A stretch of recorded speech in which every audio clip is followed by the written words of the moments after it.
Assalamualaikum warahmatullahi wabarakatuh. Teman-teman dimanapun berada, kembali bersama gua Hatim Maulana Arsyad. Kali ini gua akan menjelaskan tentang paku bumi. Jadi, bumi ini memiliki paku. Bukan berbicara secara zohir atau secara wujud yang tampak. Paku itu bukan, tetapi paku bumi di sini merupakan sebuah simbolis untuk pasak sebagai keseimbangan alam. Jadi paku bumi di sini adalah paku secara gaib untuk keseimbangan alam. Nah, yang menanam paku ini adalah wali atau manusia pilihan Tuhan Yang Maha Esa. Tolong teman-teman dimanapun berada dengarkan apa yang gua jelaskan, karena gua serius ketika menjelaskan terkait permasalahan-permasalahan, terkait pemahaman-pemahaman di dalam dunia metafisika, spiritual, kebatinan, dan dunia lainnya. Nah, kembali kepada pembahasan. Teman-teman dimanapun berada, perlu diketahui bahwa yang pertama kali memasak atau memaku wilayah Nusantara ini, jadi Indonesia ini memiliki pasak bumi atau paku bumi dari berbagai medan magnet penjuru Indonesia atau Nusantara. Yang pertama kali paku bumi itu ditancapkan secara gaib itu oleh wali yang bernama Syekh Jamaluddin Al-Husaini Al-Kabir atau dikenal dengan Syekh Jumadil Kubro. Beliau adalah wali atau aulia, dan beliau juga merupakan ulama yang menyebarkan agama Islam di Nusantara. Beliau juga sosok wali yang menaklukkan Gunung Merapi di tanah Jawa, sehingga Gunung Merapi jinak dan tidak kasar ataupun tidak membabi buta larvanya berproses seperti dulu. Pada hari ini kita merasakan kedamaian di sekitar Gunung Merapi. Nah, lalu yang menjadikan pertanyaan di dalam benak kita, mungkin teman-teman dimanapun berada berpikir ketika gue menjelaskan ini atau melintas di dalam pemikiran teman-teman bahwa kalau memang bumi ini punya paku sebagai keseimbangan alam, lalu kenapa ada yang namanya bencana alam? Nah, ini pertanyaan yang begitu menarik teman-teman. Jadi gue akan menjelaskan dengan lebar dan jelas bahwa bencana alam itu tidak ada, teman-teman dimanapun berada. Sekali lagi gua tegaskan bahwa bencana alam itu tidak ada. Yang ada hanyalah proses alam. Gunung Merapi ada saatnya larva itu keluar sebagai prosesnya. Lautan ada saatnya di mana ketika laut itu memiliki sebuah ombak dan gelombang yang begitu besar menuju daratan.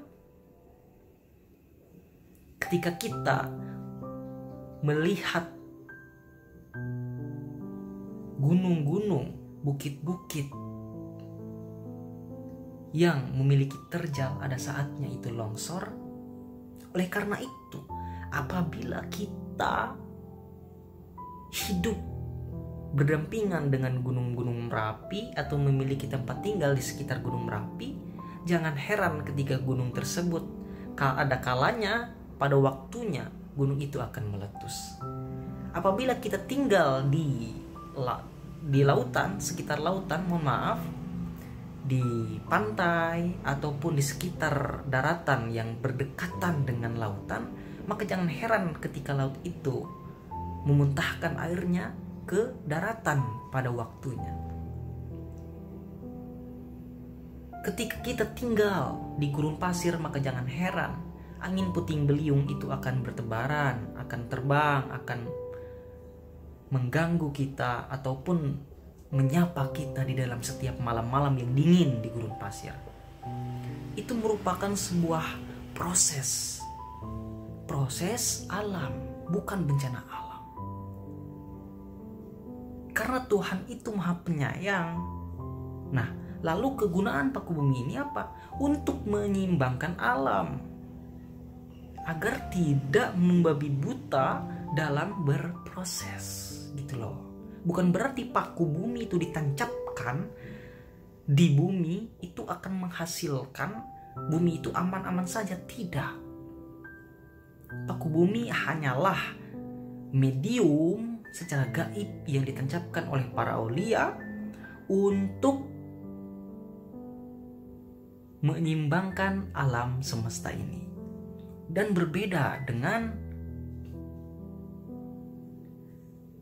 pusaka warisan.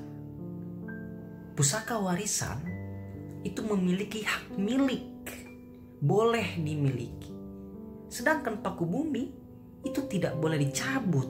Kalau paku bumi itu dicabut, maka bisa terjadinya sebuah musibah buat kita, sebuah bencana. Jadi alam itu berprosesnya tidak secara algoritmanya masing-masing. Misalnya, di dalam sebuah gunung itu ada merah delima sebagai pasak bumi di sana, maka kita mencabut pusaka merah delima tersebut, otomatis gunung itu akan meletus atau terjadi huru-hara di lingkungan masyarakat sekitar Gunung Merapi atau gunung yang ada merah delimanya di situ.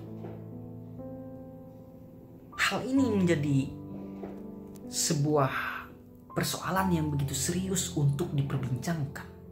Nah, berbeda dengan orang-orang yang ketika mencabut pusaka-pusaka, benda-benda gaib, itu mungkin bukan pasak bumi atau paku bumi, akan tetapi itu merupakan benda-benda lama, senjata-senjata lama pada saat kerajaan itu tenggelam ataupun tertanam di dalam dasar tanah atau di dalam bumi ini, sehingga ketika begitu lama benda tersebut menghasilkan sebuah gelombang elektromagnetik, sehingga benda tersebut sudah menyatu dengan dunia metafisika.